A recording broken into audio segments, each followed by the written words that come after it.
Hi friends, ఎలా ఉంది మీ preparation? ఏపీలో SI constable notification August 15th confirm అయిపోయింది 100%. కాబట్టి లేట్ చేయకుండా ప్రిపరేషన్ స్టార్ట్ చేయండి. మీ ప్రిపరేషన్కి ముందుగా ఉండాల్సింది సర్టిఫికెట్స్ రెడీ చేసుకోండి. ఫస్ట్ మీకు దగ్గర ఉండాల్సింది సిలబస్ పేపర్. సిలబస్ మీద అవగాహన ఉండాలి, లేకపోతే ఏది పడితే అది చదివేస్తాం అనమాట. టైం వేస్ట్ అయ్యే అవకాశం ఉంది. కాబట్టి సిలబస్ మీద అవగాహన ఉండాలి. తర్వాత మంచి మెటీరియల్స్, బుక్స్ ఉండాలి మీ దగ్గర. ఆ బుక్స్ కూడా మంచి ఆధార్ బుక్సే కొనండి. ఏ మార్కెట్లో దొరికే ఏ పడతాయి కొని చదివి టైం వేస్ట్ చేయొద్దు. ఒక బుక్కే, ఒక సబ్జెక్ట్ మీద ఒక మంచి ఆధార్ బుక్ తీసుకోండి. నెంబర్ ఆఫ్ టైమ్స్ చదవండి, అదే మనకు సక్సెస్ వస్తుంది.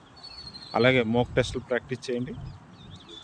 చదివిన సబ్జెక్ట్ని నెంబర్ ఆఫ్ టైమ్స్ రివిజన్ కూడా చేయండి. ఇదే సక్సెస్ అన్నమాట. ఇలాంటి టిప్స్, మంచి మంచి టాపిక్స్ మీద నేను వీడియో చేస్తూ ఉంటాను. నా ఛానల్ని సబ్స్క్రైబ్ చేసుకుని నన్ను సపోర్ట్ చేయండి. మీకు ఎగ్జామ్ క్రాక్ అయ్యే విధంగా నేను మీకు సపోర్ట్ చేస్తాను.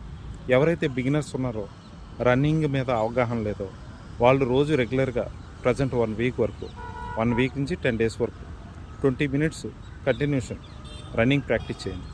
తర్వాత నేను దాని తగ్గ ఒక షెడ్యూల్ని ప్రిపేర్ చేసి మీకు ఇస్తాను. అలాగే ముందు రన్నింగ్ స్టార్ట్ చేసే ముందు వార్మప్ చేయండి. వార్మప్ ఎక్సర్సైజ్ చేసి స్ట్రెచ్చింగ్స్ చేసిన తర్వాత రన్నింగ్ స్టార్ట్ చేయండి. తదుపరి రన్నింగ్ అయిపోయాక దాని తగ్గ వార్మ్ డౌన్ ఎక్సర్సైజులు చేయాలన్నమాట. నేను మీకు టెక్నిక్స్ రోజు వీడియోస్ పోస్ట్ చేస్తూ ఉంటాను. మీరు తప్పకుండా నా ఛానల్ ఫాలో అవ్వండి. Thank you friends.